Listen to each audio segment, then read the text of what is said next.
કેવી ખુશી છે મમ્મી બોલો હેડો ખુરશી તો સારી છે. હવે આને રખડા ના કરતા એ તો જ્યાં છે ત્યાં જ રહેશે.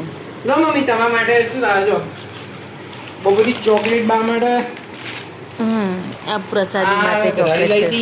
બસો ને બસ જોઈ ને નામ મારું ખાવાનું તમારે એટલે ઈ જલેબી છે બંદૂક બનાવવાની ફ્લેવર મસ્ત લાગે છે. હા ઈ જ છે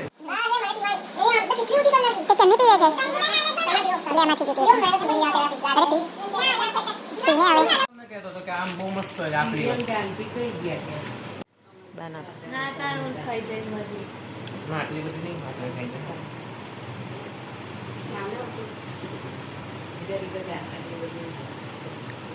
લે ભાઈ એના તો બધું પેટમાં સમાઈ જાય.